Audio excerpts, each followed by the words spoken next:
Paul, welcome to Further On, Further In. And I have been interviewing some people on this, but I've got some different questions for you. And that is, when were you first interested in music? Oh, I was about three, four. My father had a piano in the living room, and I used to listen to him play, and I would be fascinated with the lower notes. Particularly, I like the bass notes. And I used to just try and get some little tunes out of those bass notes. So I was very young, four. I got sent to piano lessons when I was 4 years old. Yeah, that's young, isn't it, as well? So, Yeah, I could read music before I could read writing. now, Paul, so your interest in music was way back from a child. Now, I want to really fast forward on. And I want to ask what the story is behind your band name. Oh, the Poulton project. Yeah. Okay. Well, it changes every few years. It's always been that way. People come and go, they've got new projects on themselves. So I thought it's not just me doing it, it's using other musicians as well, and they all bring a flavor.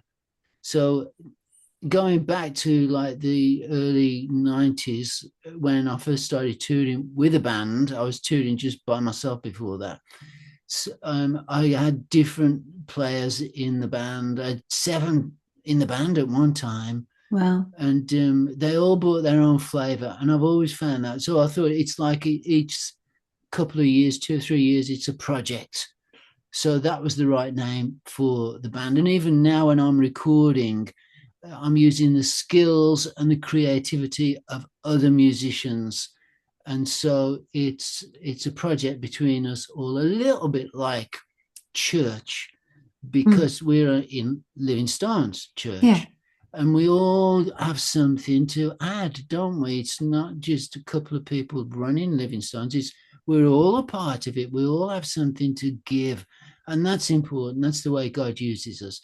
So if you think of it like a big orchestra, where each has its part to play, like the guy on the triangle, he probably doesn't come in too often, but he's No. there. And it's important when he does come in.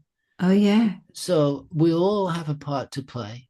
Yeah, I like that, Paul, because like you say, it is there. With that triangle, you might only have a small part, but it's important. Yes. And it adds something as well to the music. And there are people, though, Paul, who sometimes say, "Oh, I don't know what my gift is for the Lord. I don't know." What would you say to someone like that then? Usually it's a desire within us to do something. The Lord grants us the desires of our hearts. Like I know this one guy, and he said, "I'll never go out the front for prayer." I says, "Why? Why is that then?" He says, "Because the Lord might want me to go to some distant country as a missionary." He says, "So I'll just never go out for prayer." I says, "Really?" He says, "Yeah." And he was serious about it. So, but I don't think God would ever send him out to be a missionary like that, No. because usually God puts the desire within you to begin with. Like, if you plant a bulb, say a daffodil bulb, that's the nature it is. And when it sprouts up, it's a daffodil. Yeah. The Lord's not going to want it to become a tulip or a begonia or something like that. He wants it to be a daffodil. And so if you don't know what you're doing, what do you like doing? Where does your desire kind of push you over a little bit? Because that's usually where the Lord wants to use you in some way. Like for me, it was music along with other things. I mean, I'm interested in a whole heap of things, but music was one of them. And that was kind of the main thing for me, particularly when I was younger. The Lord's led me, opened up different avenues for me since. Like David was a harpist, wasn't he? But he had other avenues open up to him. That's right. Yeah. Yeah. Yeah. So, and I think the Lord will put the desire within us. He gives us the desires of our heart. So he puts those desires there in the first place. I totally agree. God does place that desire into our hearts. And I can remember as a child, I used to go in the back garden or the backyard and would stand on a little table and I used to sing and entertain the neighbours because I just used to love to sing. And it's interesting because that was like you, music in me at a very young age.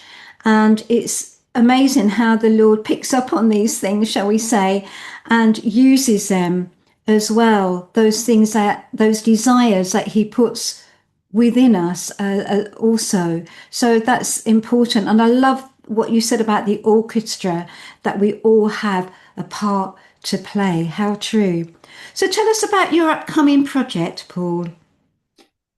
Oh, well, we're recording an album at the moment. I never intended to do it, but that's how it is with me quite often. I never intend to write a book, but the Lord lays it on me in such a heavy way. I think I've got to Yeah. write this book, which I do. And so it's like that with music. Suddenly, I had 9 songs that I wanted to record, and I don't know how they came. I've always got my guitar handy, and I just found myself with these thoughts in my head, and I thought that's a song. I should be playing it because I think in some ways the songs are already out there. We just assemble them. So I had to do my job of assembling, and I got 9 songs really quick. I mean, it's not that long ago since we recorded the last album, which was No. about the return of Christ. And this new album, it's kind of a bit like the next step on from that album, Return, because in some ways the themes are similar, but kind of take us on a little way. So Yeah. yeah, and the new album's called Serious. Yes. And that will be out later on in the year. So just to ask Paul, now I know that you played at a gig with Larry Norman, and a lot of people remember Larry Norman. So tell us a bit about that. And you also got to talk to him and get to know him a little bit. Tell us a bit about Larry as well. Okay. Yeah, I did a couple of gigs with Larry, and I actually first saw him back in the 70s in 1972, I think, possibly 73, when he came over to England and I went to one of his live gigs there. That was the very first time. And his music was being played on BBC Radio 1, which got me interested.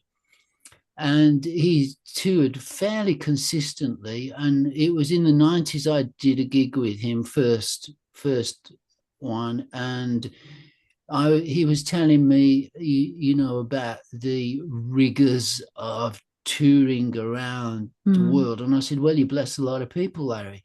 yeah, And he said, that's the only reason I do it, to bless people. lovely attitude. Yeah, because it's hard work, and he had his own style, didn't he? And Yeah, he's still being played now. I mean, people still look at his music, and it's used in film scores. He had a wide reach. Yeah. yes, yes. Now, Paul, going back to you, how does the inspiration of a song, the words and the music actually come to you, would you say? It's an inspirational thing. It has Yeah, to be. You have to be yeah. inspired. They say artificial intelligence can write songs, don't they? But I'm not Do. sure. I'm not sure how inspired they are.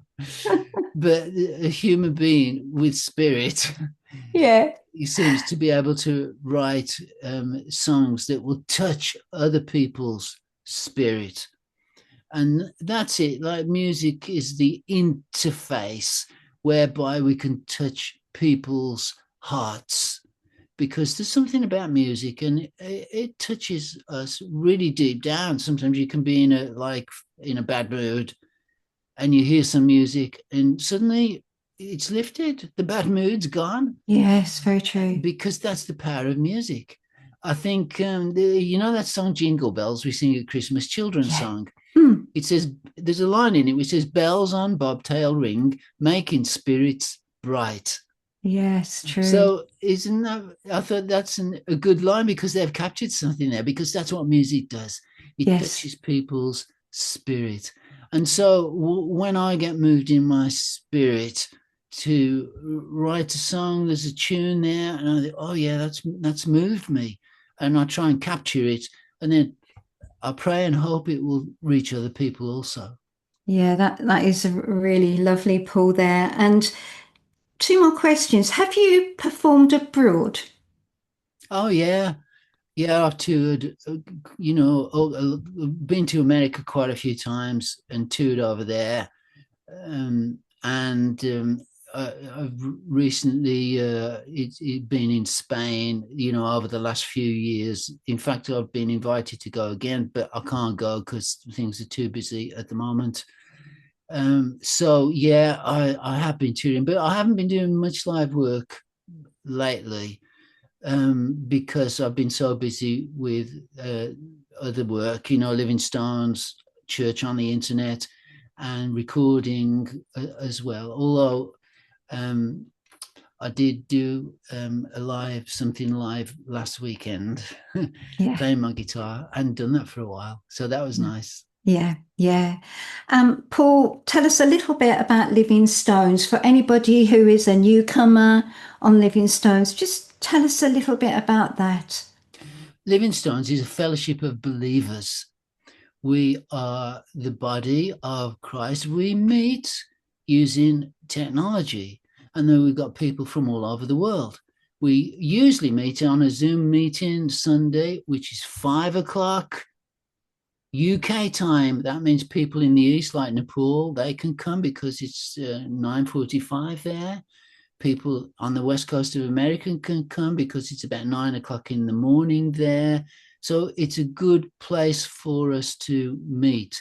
And we thank God that He created, the electromagnetic force. Of So course. as we harness that and use it to meet together. So it's not a house church or a house church with a building, but we are spiritual stones in the building that God is creating, the spiritual household of God, the temple of the living God. Paul emphasizes that time and time again. He says, don't you know, you are the temple of the living God. So we meet accordingly because we're told to meet, and this is the way the Lord has opened up for us. We didn't plan it; it just evolved, in a natural way, and it's such a blessing to so many people and to us as well. Yeah. Paul, can I say thank you for this interview? It's been so informative, and I'm sure people are going to really enjoy have listened to what you've said today. So thank you.